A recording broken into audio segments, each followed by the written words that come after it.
What's up, guys? After a week off, we had a bye week. You would call it cake week, not cupcake week. We took a Good little memory. bye week. Yeah, man.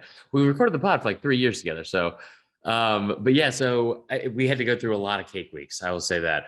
We're back for another episode of Cast Interference. I'm Chris Marler. Of course, I'm joined by Connor O'Gara. First and foremost, what holidays have I missed? I don't think you have missed Arbor Day. You did miss St. Patrick's Day. Yeah. I think we have what's coming up. Easter is coming up. Ooh, it's my mom's Super Bowl. She is fired up. As she should be. Like you get a packed house. It's kind of like it's like the one game a year. If you're like a smaller Power 5 school and then you host like the top 3 school in the country, it's not like you sell out every single game. Not to say that your mom doesn't have sellout attendance at church. She doesn't, no. Sunday. Okay, so perfect example then. It's like, hey, once Easter comes along, then you got a packed house. The atmosphere is just electric. The sermon's got to be on point. When she comes out of the tunnel and goes down that aisle and takes a stage on Easter. No, you know what it reminds me of is the episode of The Office where they have the surplus and they're trying to figure out if they want to do like they want to get like the new chair, if they want to get like a printer or whatever it is. And then everyone's being nice to Michael. That's basically how my mom feels on Easter. And for those who don't know, my mom's a pastor. But yeah, so anyway, we're recording this on a Thursday, and as of now, there's still one SEC basketball team left in the tournament. Not a great weekend last weekend. I don't even know where to begin. I just want to talk a little bit about SEC basketball and how was it a facade this year of being tough? Because I honestly thought the floor had been raised, and it wasn't like the ceiling necessarily had gone super high for everyone, but I feel like the floor definitely was raised a lot with especially these new hires. Don't use NCAA tournament results to look back on 5 months worth of data and come to conclusions based on that. Just don't. Fair enough. It's dumb. People do it so much. We do it in bowl season. With bowl season, it's a little bit different because it's a one game sample size. There are a lot of different things that go into it. But NCAA tournament is really, really hard. And the SEC had it's a bad NCAA tournament. I mean, there's no other way to look at it. Like I have like a bunch of numbers that I'm breaking down to figure out if it is the SEC's most disappointing NCAA tournament ever, which there's a real case to be made because it's not like the SEC has never had, a tournament in which it didn't have a team in the Elite Eight. That's happened that's happened a decent amount every year. Yeah. I mean, so there were, in terms of just the Elite Eight, like the SEC getting left out of the field entirely. I went back and I looked up all of these numbers. So I have these literally just sitting in front of me right now. 12 times in which the SEC was left out of the Elite Eight, if that includes Arkansas, by the way, if that includes Arkansas. So we're going back to 1985. That is when the field was expanded from 53 teams to 64. So I figure if you're dealing with 53, it's a little bit different in terms of, the breakdowns, all that stuff. That's like a third of the overall tournaments. If it's 12, I mean, that's still pretty high. And then there were 14 instances in which there were 1 or 0 teams in the Sweet 16, including 2022, of course. Nice. 2 instances in which the SEC was left out of the Sweet 16 entirely, 1989, 2009. But those 2 years, it wasn't disappointing the same sort of way because in 89, the SEC went 0-5. First round in the tournament, real bad, but nobody was seeded better than a 6 seed. So it's how disappointing was it? And then in 2009, nobody was seeded better than an 8 seed. So it's that's different than having 5 teams lose to double-digit seeds opening weekend. It's also you look at the YouTube channel, we have multiple videos on here talking about from 2 months ago of, can the SEC get 2 number 1 seeds? There were some people trying to make the case that all 4 number 2 seeds could have been SEC teams. Patrick Young, bless his heart, new guy on SEC Network. He's yoked. Yeah, he is yoked. He also said that the SEC would get 3 Final Four teams, which did not pan out very well. Sometimes I say stuff and I question it, but that was next level. I think that for me, you're right about the fact that it's very hard to win in March, right? There's a reason why even Coach K is maybe the greatest college basketball coach of all time, has 5 total. He's been coaching at Duke since like 1892. That's correct. All that is correct. So I don't like the LSU thing might have been kind of expected because Will Wade was fired before the game. I'm not going to get into the Bama thing. It was just, I mean, it was maddening to watch all season. And as soon as that white kid started hitting all those threes, I was like, oh my God. His name was Cormac. We got beat by a kid named Cormac. Happens to the best of us. No, it doesn't happen to anybody. Cormac is the name of like a genie that you would see in like that little thing, like the booth thing in Big. I'm pretty sure that was the same name. So, okay. Yeah, not great. What was your main takeaway from the weekend? Do you think Arkansas has any chance against Gonzaga? By the time people are listening to this, so that game will be over. Yeah. I'm going to guess. I'm going to guess that game will be over. The three disappointing teams. Arkansas is not disappointing. Not disappointing. No. Made to the Sweet 16. You're a 4 seed.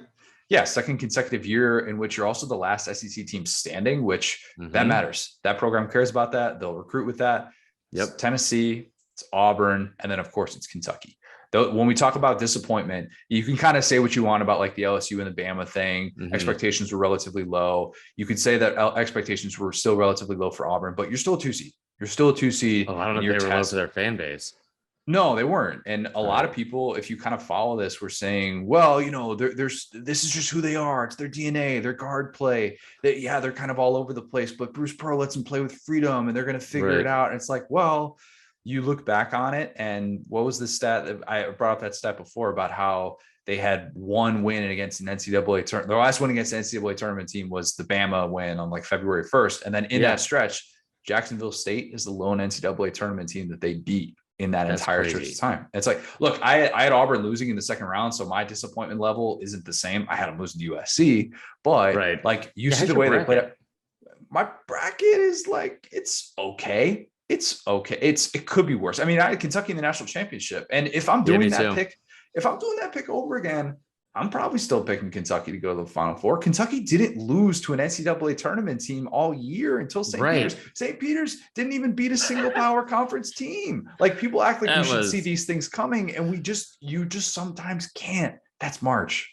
Yeah, like I know Jack Mack from Barstool and another podcast. He went in on the St. Peter's thing because I did those matchup breakdowns, and I said very adamantly this was the most boring school I've ever researched in my entire life. There was nothing about that school that was interesting at all. And then they get this like prepubescent kid, I forgot his name, with the mustache. Just my God. I mean, so good for them because it's a great story, obviously. But yeah, I think the disappointment level, it wasn't just the fact that they lost. I mean, Auburn got beat by like what, 18? Like a drum. I mean, bad, like to the point where you never really, in my opinion, like I never really felt in that game like they were close. I mean, Walker Kessler, foul trouble early on hurts them. First 5 minutes.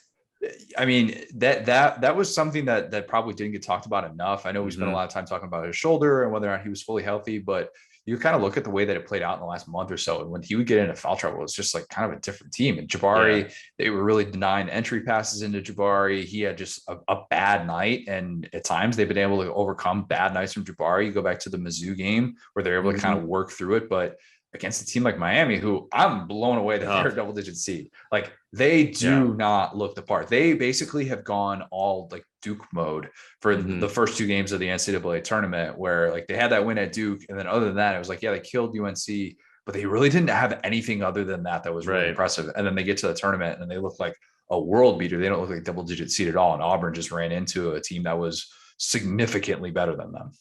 Yeah, I wish that I would have consulted with you about it not being close, because I was just hammering Auburn in the live bets. Because also I like caught fire this weekend. I could not miss until I tweeted, I can't miss. And then the next bet was the Auburn thing, and it was really bad.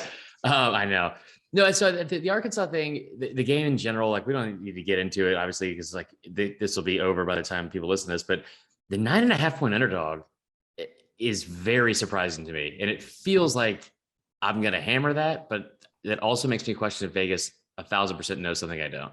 I'm going to punt on all Arkansas discussion just because I don't want to get cold ticked. I know that by the time people are listening to this will already be out. So I'll punt on that. But like the Tennessee thing is shows you how frustrating March can be.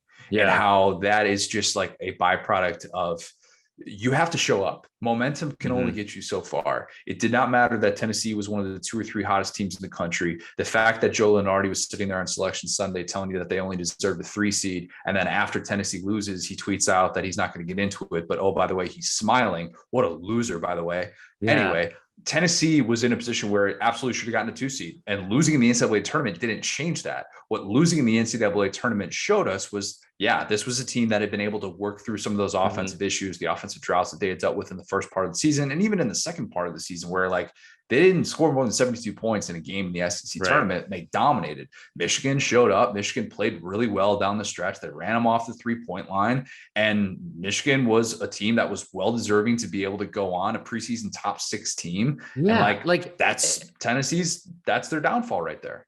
And like the fact that's what I didn't understand from like the people that were like blowing up this Tennessee like upset, right? Michigan went to the Final Four last year, and I understand it's a different team. Yeah. Elite. Okay. So, and then on top of that, you know, like you're talking about a very, very talented program who's like year in and year out. And then you get Juwan Howard back. I mean, they beat Ohio State in a huge comeback they had like at the end of the regular season. I just, an 11 seed for Michigan seemed kind of odd. No, it was fair. It was perfectly legit because the last time they had won consecutive games was February 10th. I mean, they were the most like hot and cold, frustrating team to watch. And like, I thought there was a real case that they should be very firmly on the bubble coming into the tournament. I didn't think they should get in, but yeah, like let's do the A&M breakdown against Michigan and compare that side to side resume. Cause like Michigan did not have a lot of quality wins in the regular season. Their best win of the year was easily that Tennessee game. Yeah. Well, and the other thing is too, is like, I mainly mean from a standpoint of like, you know, in football, it's like the helmet, right? Like you don't want to go play, like, I just feel like looking at that 11 seed, like seeing Michigan on the jersey, I don't think it's what like factored into, you know, they got into like the minds of all the Tennessee players, or that, you know, they were like rent free because they had to play Michigan. But it's like, yeah, you'd rather play St. Peter's. You'd rather see St. Peter's across the jersey than Michigan, if, you know, if you're trying to get to the next round. You brought up Tennessee, and we're gonna transition out of some basketball stuff. Talk a little bit about the fact that they just signed they haven't signed him yet, but they got a quarterback out of California, which a lot of people were surprised about that. But Tennessee had a lot of inroads recruiting wise in California for several years, especially in the Fulmer days. I'm not gonna try to pronounce his name, but a 5-star quarterback. Nico, love it. I think this is huge for a number of reasons. Obviously, a 5-star quarterback is very important, and I get all that. But the fact that this kid, I don't believe it's just the NIL stuff. Obviously, it could be, and money is always going to influence stuff. We've seen Lane Kiffin talk about it. But believing in Heupel after 1 year and what he was able to do, like I feel like this is should be like a confidence boost for everyone that may have had some doubts about Josh Heupel even after season 1. Josh Heupel has had 4 consecutive seasons with top 10 offenses. He is by any metric one of the best offensive minds in the sport. I mean, he just is. And so he doesn't necessarily have this slew of NFL guys who he can point to and brag about, where like Dan Mullen still has that in a way that Heupel doesn't. I mean, Heupel's like Drew Lock. All right. You know, other than that, it's pretty limited. And that's the thing that could take this over the top. So now, you know, you return probably one of the 5 to 10 best quarterbacks in all of college football in Hendon Hooker.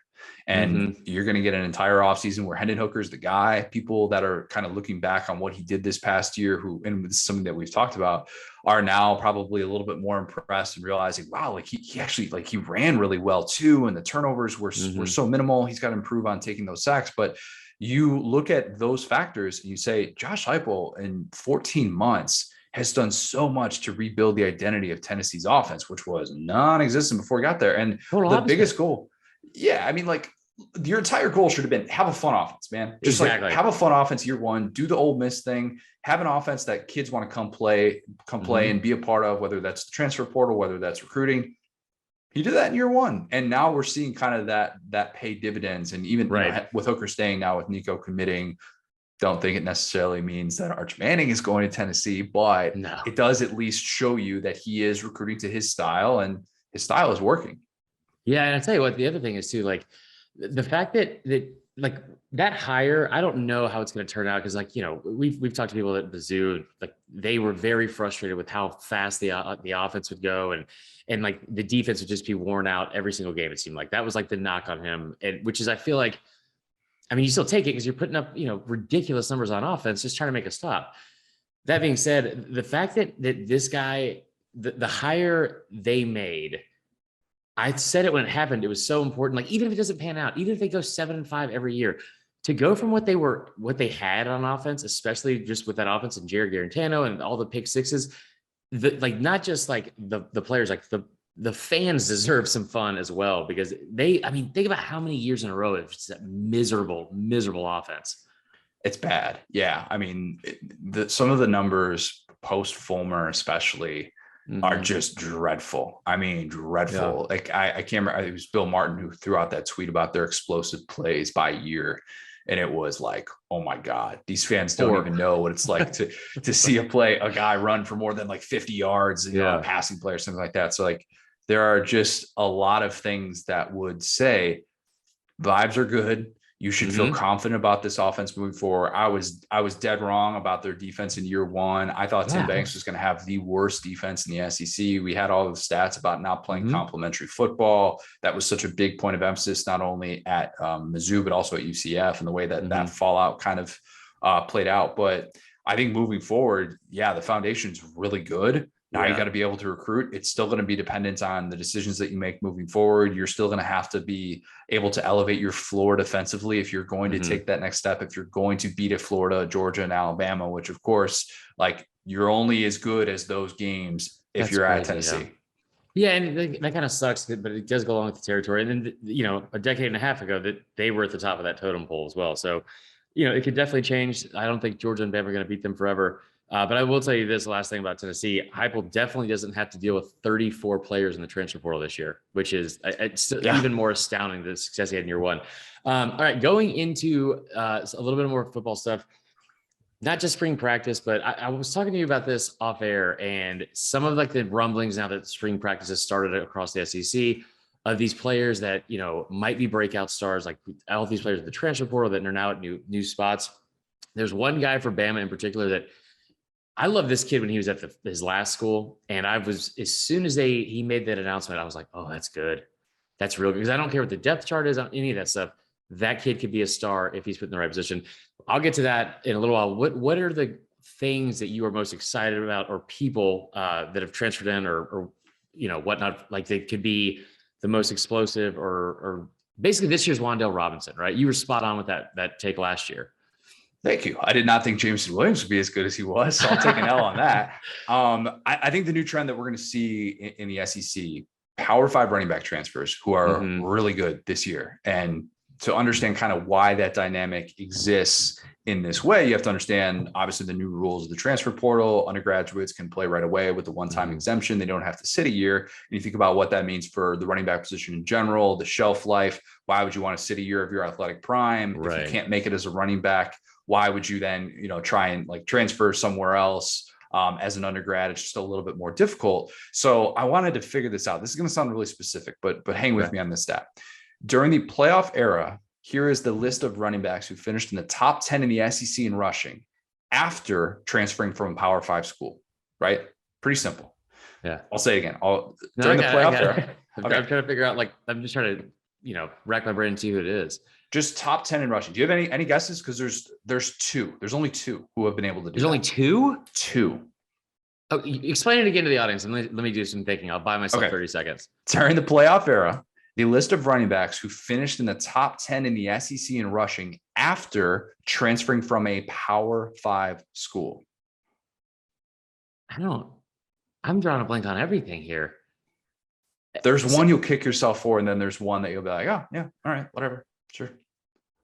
Go ahead. Go ahead and tell me. I'm like, wait, did Auburn have anyone? Go ahead and tell me. Keyshawn Vaughn. I love Keyshawn Vaughn. Going from Illinois to Vandy, and then Trey Carson going from Oregon to Texas A&M. Oh, so, wow. Okay. Very specific, right? Right. Like, and if you think about it, you would say, well, why would you like, why are there so few of those? But think Mhm. about like who would be transferring to the SEC to play more and not just go to the NFL, right? Right. It's like who would all of a sudden take that next step once they join the SEC? Mhm. It's a very specific group. So like this year though, that's totally out the window. Like I'll be surprised if there are not multiple Power 5 transfers who are among the top 10 rushers in the SEC, a guy that I know you're going to get to in a minute, so I'll save him for you. But Nathaniel Pete at Mizzou, which Mizzou running backs in the Eli Drinkwitz era, Every year, like, man. that's what they do. That's just Yeah. kind of par for the course.